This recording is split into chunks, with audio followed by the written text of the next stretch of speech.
जी अस्सलाम वालेकुम बेटे।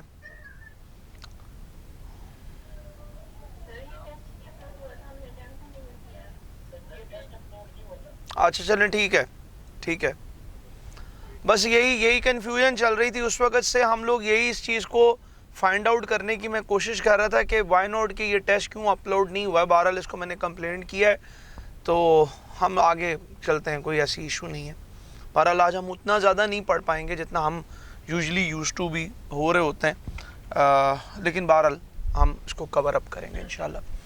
अच्छा चलें जी, आज हम लोग स्टार्ट करते हैं यूनिट नंबर 5, और किसी दिन और ज़्यादा टाइम को हम कवर अप कर लेंगे। आज हम जो बातें पढ़ेंगे थोड़ी सी बातें पढ़ेंगे। खैर अच्छा मेरे बेटे, हम लोग ये बात पढ़ते हैं कि जब कभी हम लोग बात पढ़ रहे होते हैं ए सेलुलर लाइफ की, तो हम लोग ये कहते हैं कि अगर आपसे कोई सवाल यूं पूछता है कि ये बताइए कि आपके पास which of the following is prion, viroid और virion. So which of the following is an acellular life? तो हम लोग ये कहते हैं कि भाई ये सारी की सारी एसेलुलर लाइफ ही हुआ करती हैं। हाँ, और जब हमने कभी ये कहा ना कि ये सब के सब एसेलुलर लाइफ हुआ करती हैं, तो हम लोग असल में कहना ये चाहते हैं कि ये वो एंटिटीज़ हैं जो कि सेल्फ कंट्रोलिंग यूनिट नहीं है, जिनके पास अपनी मेटाबॉलिक मशीनरी नहीं होती, जिनके यहाँ अपने मेटाबॉलिज्म के रिएक्शन नहीं चलते हैं। ये आपके पास ऐसी ज़िंदगियाँ हैं जो कि पर्टिकुलर मॉलिक्यूल्स के ऊपर बेस करती हैं और डिपेंडेंट होती हैं किसी ऐसी ज़िंदगी के ऊपर जहाँ पर ये रेप्लिकेट कर सकें। अच्छा, जब तक अगर बात सवाल आपसे ये पूछा जाए कि which of the following which is entirely composed of proteins, yes, prions आपके पास वो जिंदगियां हैं जो कि आपके पास बेस करती हैं एंटायरली ऑफ प्रोटीन्स। और मेरे बेटे ये वो इन्फेक्शियस प्रोटीन्स हैं जो कि आपको प्रोड्यूस करती हैं न्यूरोलॉजिकल डिसऑर्डर्स।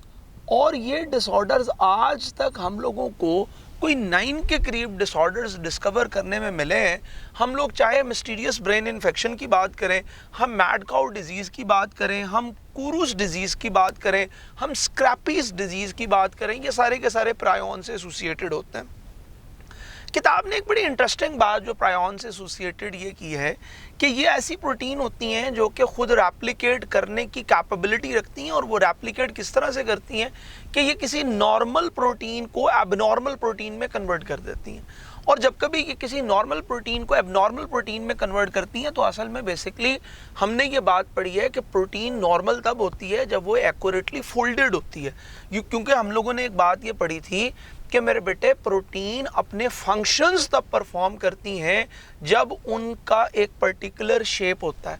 अगर प्रोटीन के पास एक पर्टिकुलर शेप नहीं होता तो प्रोटीन अपना फंक्शन परफॉर्म नहीं कर सकती। सो हम लोग ये बात पढ़ते हैं कि प्रोटीन को अपने यहाँ फंक्शन परफॉर्म करने के लिए ये बहुत ज़रूरी है कि प्रोटीन की एक पर्टिकुलर शेप हो। प्रायोन्स ये करते हैं कि वो किसी नॉर्मली फोल्डेड प्रोटीन को भी मिस फोल्डेड प्रोटीन में कन्वर्ट कर देते हैं। सो इस तरीके से ये अमूमी तौर पे वो प्रोटीन है जो न्यूरोलॉजिकली आपके यहाँ पाई जाती हैं और ये मिस फोल्डेड प्रोटीन्स कहलाती हैं।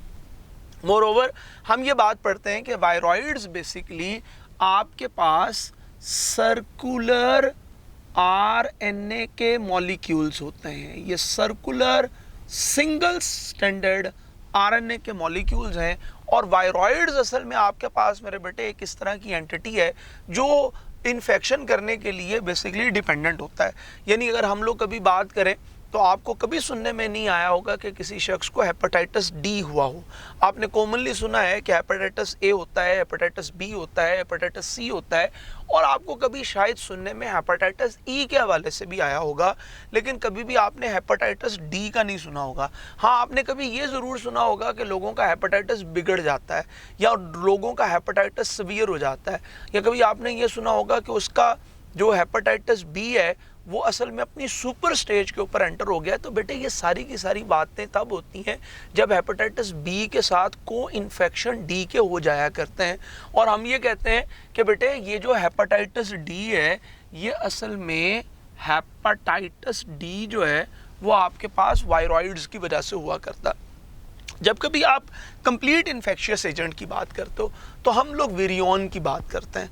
हम ये कहते हैं कि वेरियन आपके पास केमिकली कंपोज होते हैं प्रोटीन्स से, और प्रोटीन्स के साथ न्यूक्लिक एसिड पाया जाता है। और अभी हम जब कभी इसकी कंपोजिशन के ऊपर बात करेंगे तो हम लोग ये बात पढ़ रहे होंगे कि ये कंपोजिशन के एतबार से किस तरह से हुआ करता है। अब जो उसने पेपर का एक लेआउट बनाया है, सिलेबस लेआउट बनाया है, उसको उसने इस अंदाज से क्रिएट किया है कि हमें उसकी एक हिस्ट्री को पढ़ना पड़ता है। और हम लोग जब कभी भी वायरसेस की हिस्ट्री को पढ़ रहे होते हैं तो बेटे आपसे ये रिक्वेस्ट है कि आप हिस्ट्री को ज़रूर पढ़िए, लेकिन उसमें हमने डेट याद नहीं करनी है।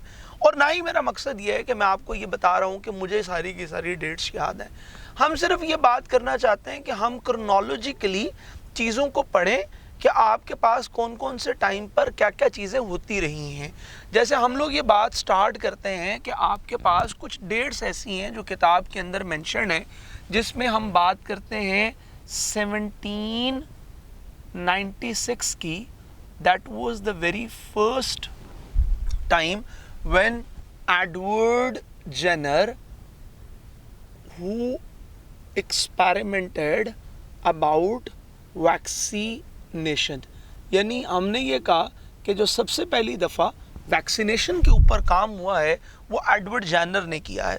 अच्छा, इससे पहले हमें बहुत पहले की अगर बात की जाए तो वेरियोलेशन हुआ करती थी। वैक्सीनेशन से भी बहुत पहले कभी वेरियोलेशन होती थी। ये वेरियोला क्या चीज़ थी?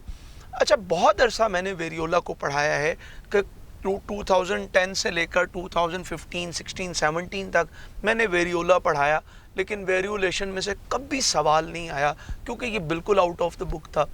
अच्छा, फिर 2021 के अंदर ये सवाल आया है, ठीक है, और उसने ये पूछा है कि वेरियोला वायरस कौन सा वायरस होता है।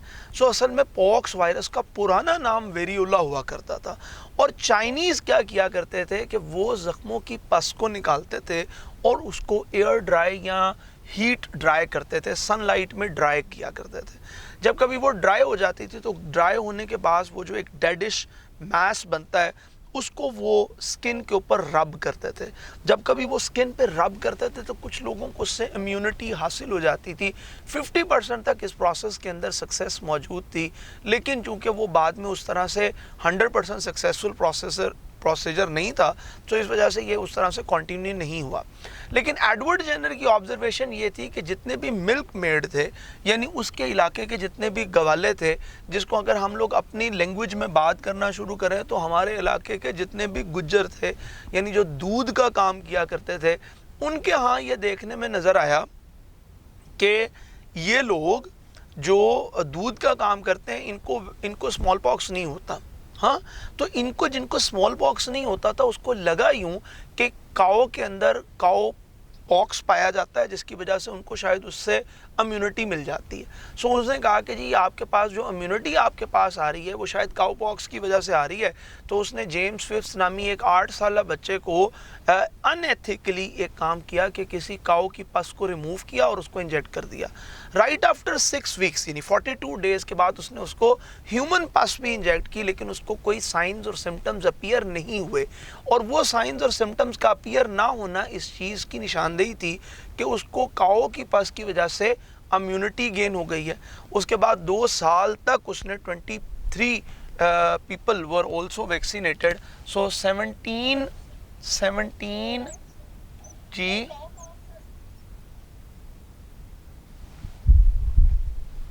काउ पॉक्स और स्मॉल पॉक्स। यस, शायद आप ये सवाल पूछना चाह रहे होंगे कि क्या काउ पॉक्स एक अलहदा वायरस है और स्मॉल पॉक्स एक अलहदा वायरस है, तो उससे फिर इम्यूनिटी उसमें कैसे जनरेट की जाती है? तो बेटे वो बात इस तरह से हो रही होती है कि उसके पास ना एंटीजेनिक सिमिलैरिटीज़ पाई जाती हैं। उस एंटीजेनिक सिमिलैरिटी की वजह से देखने में ये नज़र आता है कि वो लोग जो कि काओ के वायरस से डिजीज़ नहीं हो रहे होते हैं लेकिन उससे इम्यूनिटी गेन कर लेते हैं, ठीक है। सो वो आपके पास डिजीज़ कॉज नहीं करता। देखें, एक चीज़ होती है जो डिजीज़ कॉजिंग होती है। हम लोग जब कभी भी वैक्सीन तैयार करते हैं तो वैक्सीन के हवाले से हम एक बात ये ख्याल करते हैं कि कोई भी चीज़ जो आपके यहाँ इंजेक्ट की जाएगी, इट शुडंट कॉज डिजीज़, उसको डिजीज़ कॉज नहीं करनी चाहिए। It should be immunogenic in nature, वो आपके लिए इम्यूनोजेनिक होना चाहिए, लेकिन वो आपके लिए डिजीज़ कॉजिंग नहीं होना चाहिए। हाँ, सो हम लोग ये कह रहे होते हैं कि जी तकरीबन एडवर्ड जेनर ने 23 पीपल इंक्लूडिंग, मतलब उसके अलावा वो जो जेम्स फिप्स था उसको भी पीपल वर वैक्सीनेटेड। और हम ये बात पढ़ते हैं कि 1800 के अंदर यूएस के अंदर सबसे पहले इसको प्रैक्टिस किया गया है 18th सेंचुरी के अंदर। अच्छा, मोर ओवर उसके बाद बहुत बड़ी डिटेल यहाँ पर मौजूद नहीं है, और फेडरल इसके ऊपर जिक्र ये करती है कि आपके पास कोई 1884 के अंदर a scientist whose name was Charles Chamberland. और चार्ल्स चैम्बरलैंड का काम क्या था कि उसने काम किया है रेबीज के वायरस के ऊपर। He worked on rabies virus, और उसने ये कहा है कि रेबीज का जो कॉजेटिव एजेंट है वो असल में can pass through filter paper, वो can pass through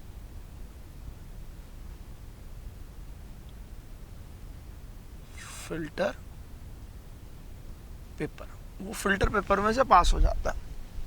more over 1892 के अंदर इवेनॉस्की वो शख्स था जिसने टोबैको मोज़ेक वायरस के हवाले से भी सेम तरह के ख्यालात का इजहार किया। यानी उसने भी यही कहा है कि ये ऐसे इन्फेक्टिव एजेंट हैं जो फिल्टर पेपर में से पास कर जाते हैं, they are so small in size that they can pass through the filter paper. अच्छा, मोर ओवर हम लोग मेरे बेटे एक बात ये करना शुरू करते हैं कि इसके बाद 1898 के अंदर हमें डिस्कवर होता है foot and mouth disease virus, foot and mouth disease मिलती है, और ये डिजीज हमें कॉमनली मिल रही होती है कैटल और शीप्स के अंदर, कैटल्स के अंदर ये कॉमन डिजीज है। अच्छा, इसी तरीके से 1901 के अंदर yellow fever was reported. Again yellow fever भी आपके पास एक ह्यूमन डिजीज में आ रहा होता है। फिर हम ये बात पढ़ते हैं कि 1915 के अंदर टावर्ट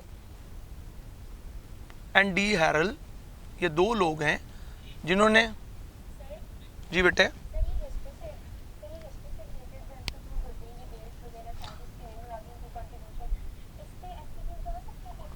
बेटे जी मैंने ये सबसे पहले आपसे ये बात की, मैंने सबसे पहले ये लेक्चर स्टार्ट करने से पहले ये बात की कि ये याद रखिएगा कि डेट से एमसीक्यू नहीं आ रहा होता।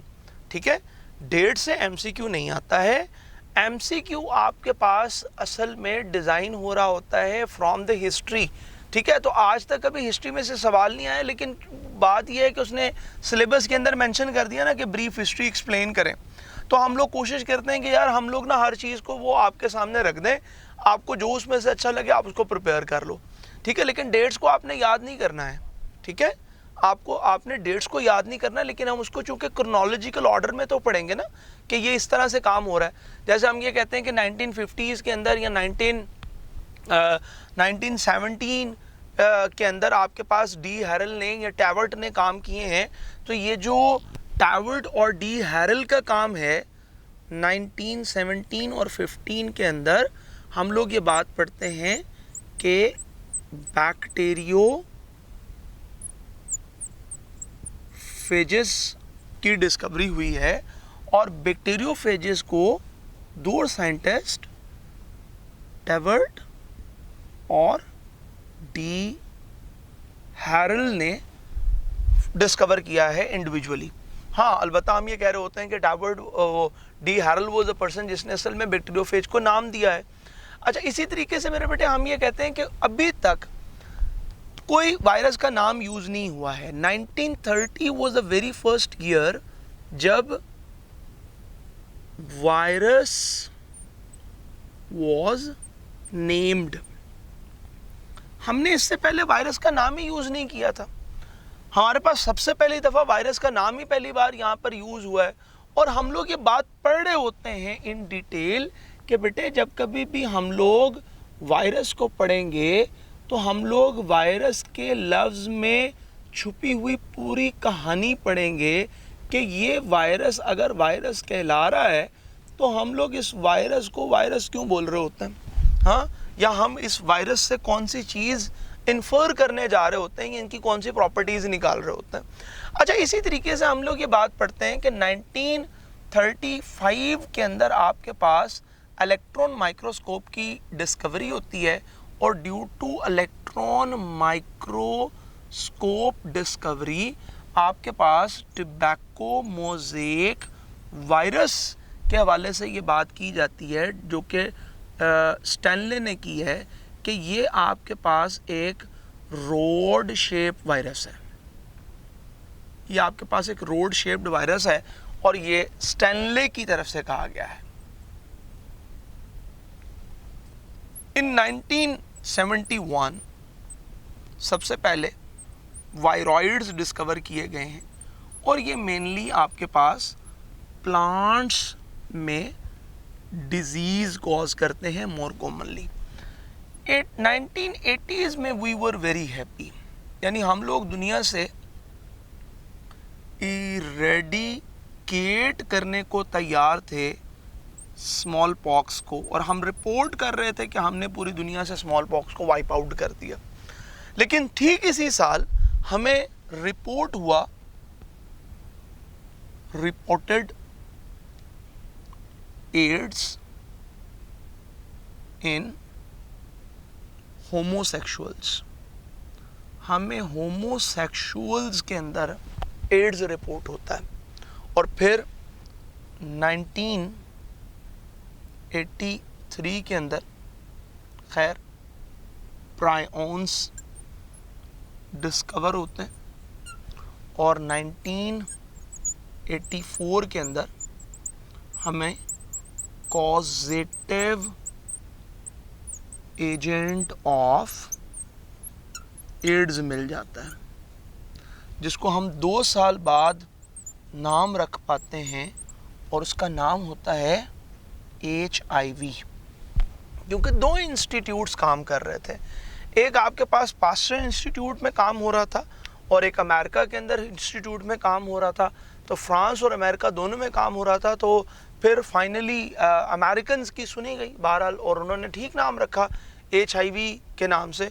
सो HIV human immuno deficiency virus was selected, तो it was named at that year.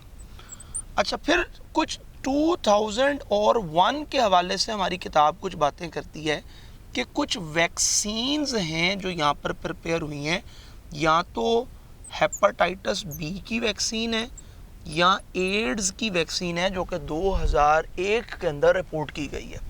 अच्छा, यहाँ से जब कभी मेरे बेटे हम लोग ऑनवर्ड मूव करना शुरू करते हैं तो हम लोग ये देखते हैं कि वायरस को हम वायरस कह तो रहे हैं, लेकिन वायरस के लफ्ज़ में छुपी कहानी क्या है। उसने कहा यार ये जो लफ्ज़ वायरस है, ये लफ्ज़ वायरस बेसिकली आपके पास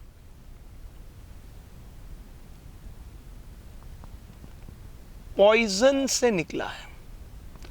इट इज़ अ पॉइजन विच में कॉज डिजीज और डेथ। ये एक ऐसी पॉइजन है जो कि डिजीज और डेथ कॉज कर सकती है। वायरस का लफ्जी मतलब पॉइजन है, ठीक है, जो डिजीज या डेथ कॉज कर सकता है। तो जब आप ये कहते हो ना कि ये एक ऐसा पॉइजन है जो डिजीज और डेथ कॉज करता है, तो सबसे पहले तो बात हम ये करते हैं डिजीज होती क्या है। हम कहते हैं लफ्ज़ों पे गौर कीजिए तो आपको ये बात समझ आएगी कि डिजीज़ का लफ्ज़ असल में खुद डिसईज़ है। यानी जब कभी आप ईज़ में नहीं होते हैं तो आप डिसईज़ होते हैं। जैसे आप कहते हो ना कि जब कभी आप ऑर्डर में नहीं होते हो तो आपको डिसऑर्डर होता है। When your organs are not working in order, when your chemical reactions are not working in order, तो आप कहते हो हमें डिसऑर्डर हो गया है। बिल्कुल इसी तरीके से जब कभी आप ईज में नहीं होते हो, आप चैन की कंडीशन में मौजूद नहीं होते, तो आप कहते हो मुझे डिजीज़ है। हम बायोलॉजिकली इसकी डेफिनेशन करते हैं कि when you are running through abnormal homeostasis this is named as disease, right. So हम ये कहते हैं कि जनाब वायरस का वर्ड पॉइजन से निकला है। अलबत्ता ये कहा जाता है कि viruses are virulent agents, these are virulent agents। ये virulent agents हैं, ये ऐसे virulent agents हैं जो कि ज़्यादा severity में disease cause करते हैं। देखिए एक चीज़ होती है पैथोजेनिक, जो आपको डिजीज़ करने की सलाहियत रखते हैं उनको पैथोजेंस कहते हैं, और ऐसे पैथोजन जो आपके पास सिर्फ डिजीज़ कॉज नहीं करते हैं बल्कि डिजीज़ कॉज करते हैं सिविरिटी के साथ, तो वायरसेस असल में विरुलेंट एजेंट्स होते हैं। मोर ओवर मेरे बेटे हम लोग ये बात पढ़ते हैं कि वायरसेस आपके पास इस तरह के एजेंट हैं जिनको हम लोग intra cellular obligate parasites consider करता है। यानी ये आपके पास ऐसे एजेंट्स हैं जो आपके यहाँ हमेशा सेल के अंदर ग्रो करेंगे, सेल से बाहर नहीं होंगे। क्यों? क्योंकि हम लोग ये बात पढ़ेंगे कि वायरस असल में आपके पास एक ऐसी एंटिटी है जिसको हम लोग border line between living and non living consider करते हैं। हमने कहा भाई ये लिविंग बी है, ये नॉन लिविंग बी है। अब आप ये कहेंगे कि भाई लिविंग क्यों है, तो मैं कहता हूं भाई देखो इसके पास अपना जेनेटिक मेकअप है, अपना जेनेटिक प्रोग्राम मौजूद है, इसलिए लिविंग माना जाता है। हाँ, और हम ये कहते हैं कि ये नॉन लिविंग क्यों है, बिकॉज ये सेल्फ रेप्लिकेट नहीं कर सकता। सेल्फ रेप्लिकेट करने की कैपेबिलिटी इसके यहाँ मौजूद नहीं है, इसलिए हम लोग उसको लिविंग नहीं मानते हैं। क्यों? मतलब देखो ना कि लिविंग हम उसको मान रहे होते हैं कि भाई लिविंग एंटिटीज वो होती हैं जो अपना मेटाबॉलिक रिएक्शन रन कर सकती हैं, तो ये अपना मेटाबॉलिज्म रन नहीं कर सकते, ये इनसेंसिटिव होते हैं, इनसेंसिटिव होते हैं whenever they are present outside the cell। हाँ, सो ये इस वजह से they are considered non living, क्योंकि लिविंग ऑर्गेनिजम्स में मेटाबॉलिक रिएक्शन चलते हैं, वो सेल्फ रेप्लिकेट कर सकते हैं, वो रिस्पॉन्ड करने की कैपेबिलिटी रखते हैं। हम कहते हैं इनके पास जेनेटिक प्रोग्राम है, और इनका जेनेटिक प्रोग्राम कोई ऐसा रैंडम जेनेटिक प्रोग्राम नहीं है, दे फॉलो सेंट्रल डॉगमा। और if host cellular machinery is being provided तो दे कैन डू एवरीथिंग। और इनको सिर्फ जिंदगी में एक काम करना है और कोई काम नहीं करना। आपको तो जिंदगी में बड़े काम हैं, हाँ, आपके तो बहुत से ऐसे काम हैं जो हम बता नहीं सकते, हाँ, तो आपके तो जिंदगी में बहुत से ऐसे काम हैं, लेकिन मेरे बेटे इसके पास सिर्फ एक काम है और वो है रिप्रोडक्शन। अब मुझे बता दें कि वायरस जिंदगी में रिप्रोडक्शन के अलावा कुछ करता है तो मुझे आप उस चीज़ का नाम बता दें। इसका सिर्फ एक इंटरेस्ट है, reproduction, reproduction and reproduction and nothing else. आप कहेंगे सर हमें डिजीज कॉज करता है, और भाई डिजीज कॉज आपको नहीं कर रहा, वो तो अपना शौक पूरा कर रहा है रिप्रोडक्शन करने का, उसने तो रिप्रोड्यूस करना है। वो रिप्रोड्यूस करने के लिए आपको डिजीज कॉज कर लेता तो वो एक अलग बात है, वो तो रिप्रोड्यूस ही कर रहा है, वो तो और कुछ नहीं कर रहा, मतलब उसको किसी न्यूट्रिशन की ज़रूरत नहीं है, हाँ, उसको किसी चीज़ को बनाने की ज़रूरत नहीं है, उसको कोई मोटा होने की, स्मार्ट होने की, खूबसूरत लगने की, मेकअप करने की ज़रूरत नहीं है, उसको सिर्फ रिप्रोडक्शन करनी है और कुछ नहीं करना है। हाँ, तो वल्लाहु आलम, मतलब अपने शौक है, उसका यही शौक है वायरस का, और कोई शौक नहीं है, वो बस रिप्रोड्यूस करना चाहता है, और उसके लिए उसको कोई ठिकाना चाहिए, ठीक है। और वो ठिकाना कहाँ पे मिलता है? वो आपके सेल्स के यहाँ मिलता है, ठीक है। हम कहते हैं बिल्कुल सही है, ये इंट्रा सेलुलर ऑब्लिगेट पैरासाइट है, सेल के अंदर घुसेगा और एक ही काम करेगा, डन। हमने कहा ये इसी वजह से, चूंकि सेल में एंटर होता है, इस वजह से ये क्या काज करता है, इट प्रोड्यूस इन्फेक्शंस, ये इन्फेक्शियस एंटिटीज होती हैं। फिर वायरसेस आपके पास वो एंटिटीज होती हैं that are resistant to antibiotic. देखें ना जी, बात ये है कि एंटीबायोटिक्स क्या करती हैं, एंटीबायोटिक्स राइबोसोम्स को ब्लॉक करती हैं, भाई इसके बाद राइबोसोम होते ही नहीं है। एंटीबायोटिक्स सेल वॉल की सिंथेसिस को रोकते हैं, भाई उनके पास सेल वॉल होती ही नहीं है। एंटीबायोटिक्स एंजाइम्स को इनहिबिट करती हैं, उनके पास एंजाइम ऐसे है ही नहीं जो काम कर रहे हो, भाई वो होस्ट के एंजाइम को मैक्सिममली यूज़ करते हैं। ठीक है, कुछ एक आध के पास एंजाइम्स हैं रेट्रोवायरसेस के बगैर अलावा, लेकिन हम लोग मेजरली ये बात करते हैं कि एंटीबायोटिक्स इनके यहाँ कोई काम नहीं करती। हाँ, क्योंकि एंटीबायोटिक्स तो वैसे ही लिविंग के अगेंस्ट है, तो इसको तो हम लिविंग मानते ही नहीं है। उसने कहा जी मज़ीद बात करना शुरू करो, तो ये एंटीबायोटिक्स के तो रेजिस्टेंट होते हैं लेकिन सेंसिटिव टू इंटरफेरॉन्स होते हैं। हजूर ये इंटरफेरॉन क्या चीज होती? What is interferon?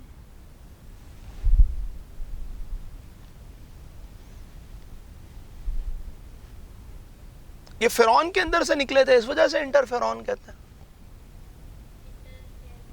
हाँ, इंटरफियर करते हैं जी, वेरी गुड। अच्छा देखो, इनको इंटरफेरेंस पसंद नहीं है। अब सारा बात गौर से सुनिएगा। यानी हुआ ये है कि आपके पास ये एक सेल है और इस सेल के यहाँ कोई एक वायरस दाखिल हो गया है। अब जब ये वायरस एंटर हुआ है और यहाँ पर, अब आपको पता है वायरस का सिर्फ एक ही काम है कि उसको रिप्रोड्यूस करना है, तो ये सेल क्या करता है कि ये कुछ सिग्नल्स रिलीज करता है किसी दूसरे सेल के लिए, और दूसरे सेल को ये खबर होती है कि जनाब यहाँ पे वायरस एंटर हो गया है। सो वो क्या करते हैं कि वो इंटरफेरॉन प्रोड्यूस करते हैं। अब ये वायरस यहाँ पे रिप्रोडक्शन कर रहा है, ये इंटरफेरॉन्स यहाँ से प्रोड्यूस होते हैं और ये इंटरफेरॉन्स यहाँ से मूव करके आते हैं टूवर्ड्स दिस सेल। तो भाई जब ये सेल के अंदर आएंगे और वो बेचारा रिप्रोड्यूस कर रहा होगा तो उसको ये अच्छा फील होगा कि भाई मैं रिप्रोडक्शन के लिए आया था, ये मुझे देखने के लिए आ गए। हाँ, असल में ये इंटरफेरेंस जो है वो वायरल रेप्लिकेशन की इंटरफेरेंस है। हाँ, यानी ये जो इंटरफेरॉन्स आ रहे हैं ये वायरस को रेप्लिकेट नहीं करने देते, टांग अड़ाते हैं उसको। हाँ, मतलब वो रेप्लिकेट कर रहा था, उसने उसकी वीडियो बनाने शुरू, उन्होंने कहा यार ये क्या बात है। हाँ, सो भाई हुआ ये है कि उसने उसके एंजाइम्स को इनहिबिट किया है, उसको रेप्लिकेट नहीं करने दिया, राइट। सो एनी हाउ, हाँ जी, सॉरी, हाँ, ये तो बस मैंने अज़राए तफन्नुन कह दिया आपको, लेकिन बेसिकली वो इनहिबिट करते हैं उसकी रेप्लिकेशन को। ठीक है जी, सो इंटरफियर इन रेप्लिकेशन। अच्छा, फिर उसके अलावा मेरे बेटे हम लोग ये बात करते हैं कि they are unable to grow on artificial growth medium. ये जो है वो unable to grow on artificial growth medium. ये आप इसको बेहतरीन किस्म का ग्रोथ मीडियम प्रोवाइड कर दें, ये ग्रो नहीं करेगा। Viruses never grow, viruses grow नहीं करता। वायरसेस ग्रो करेंगे विद इन द सेल और कहीं ग्रो नहीं करेंगे। ठीक है, ये आपके पास कभी भी ग्रो नहीं करेंगे आर्टिफिशियल ग्रोथ मीडियम में। They are unable to pass through, unable to get on filter paper. Filter paper से पास हो जाते हैं, so they are unable to get on filter paper। ये फिल्टर पेपर पे हासिल नहीं किया जा सकता। ठीक है, यूजुअली साइज में बहुत छोटे होते हैं, तो जब कभी आप साइज की बात करोगे तो साइज के एतबार से ये 20 नैनोमीटर से लेकर कोई 250 नैनोमीटर तक होते हैं। ए लेवल्स ने इसको 300 नैनोमीटर लिखा है। ये जो 20 नैनोमीटर वाली बात है ये असल में पार्वो वायरस के लिए की जाती है, और जो 250 नैनोमीटर वाली बात है ये हम लोग पोक्स वायरस के लिए कर रहे होते हैं। तो ये लार्जेस्ट और स्मॉलेस्ट वायरस होते हैं। मोरओवर हम लोग ये बात पढ़ते हैं कि वायरस को जब कभी हम कंसिडर करेंगे तो हम ये इसके स्ट्रक्चर की बात करेंगे, और जब कभी हम स्ट्रक्चर की बात करेंगे, चलिए स्ट्रक्चर की बात तो हम कल करते रहेंगे क्योंकि वो फिर बातें थोड़ी सी लंबी हो जाएंगी और फिर हम YouTube पे चले जाएंगे, तो इससे बेहतर ये है कि हम यहाँ तक करें। ठीक है, वो क्योंकि थोड़ा सा टाइम हमारा ज़ाया हुआ है, सो हम इसके इंट्रोडक्शन को देखेंगे, कल हम इसको फिनिश ऑफ कर लेंगे, ऐसी कोई बात नहीं है। हम लोग इसकी शेप की बात करते हैं। जब कभी मेरे बेटे हम लोग शेप की बात करते हैं तो वायरसेस में बी हेलिकल और क्यूबिकल इन शेप, ठीक है, हेलिकल हो सकते हैं, क्यूबिकल हो सकते हैं। फिर हेलिकल ही रोड शेप में चेंज हो रहे होते हैं, फिर ये क्यूब्स ही अरेंज हो रहे होते हैं, आइकोसाहेड्रल बनाते हैं, हेक्सागोनल बनाते हैं और पायरामिड्स बनाते हैं। तो ये बाकी ये शेप्स भी यहीं से बात करते हैं। कल हम इसकी क्लासिफिकेशन को इंशाल्लाह देख रहे होंगे, एड्स को देख रहे होंगे और इसके स्ट्रक्चर को देखेंगे। तो sorry for inconvenience in today, क्योंकि वो ज़रा टेस्ट आपके पास अपलोड नहीं हुआ था, मुझे इस चीज़ को थोड़ा फाइंड आउट करते हुए थोड़ा सा लेट हो गया। एनीहो हम कल इनको इंशाल्लाह कंप्लीट करेंगे और विद इन टाइम इंशाल्लाह इसको इंशाल्लाह फिनिश करेंगे। थैंक यू सो मच बेटा। जी बेटा बताइएगा। जी इंशाल्लाह हो जाएगा, लेकिन मैं कल ये कंप्लीट ही करूँगा, पहले मैं इसको कंप्लीट करूँगा, ठीक है जी, फिर उसके बाद आपको टेस्ट देंगे इंशाल्लाह।